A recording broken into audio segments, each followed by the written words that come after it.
In recent years, internal governance issues have received increasing attention of various international bodies. In fact, their main effort has been to correct the institution's weak or superficial internal governance practices, as these faulty practices, while not a trigger for the financial crisis, were closely associated with it and were questionable. According to the CRD4, the EBA is mandated to further harmonize institutions' internal governance arrangements, processes, and mechanisms within the EU. In this regard, in September 2011, the EBA published its guidelines on internal governance, GL44, with the objective of enhancing and consolidating supervisory expectations and improving the internal governance framework, which were revised in 2017 with more emphasis on the duties and responsibilities of the management body in its risk supervision function.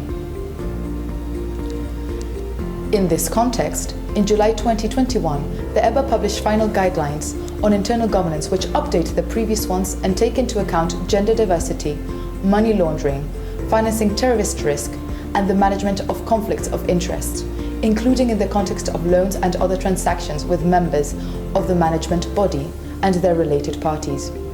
In addition, the institution's risk management framework must take ESG risk factors into account.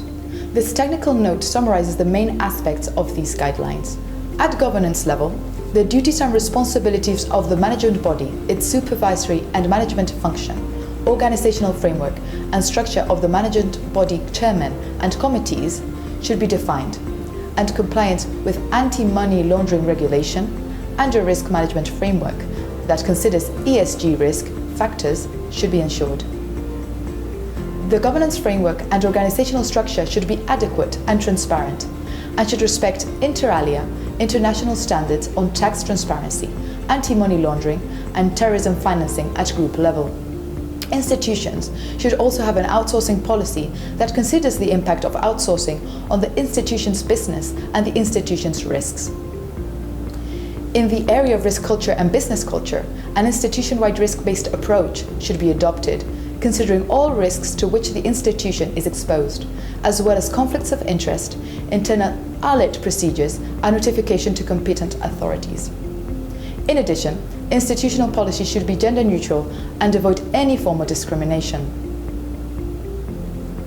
Internal control framework and mechanisms, including the new products framework and an internal control framework that should comply with the obligation of combating money laundering and terrorist financing.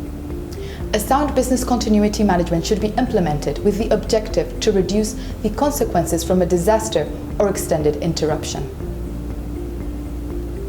Finally, it includes principles of proportionality and transparency to be considered in the definition of the internal governance framework.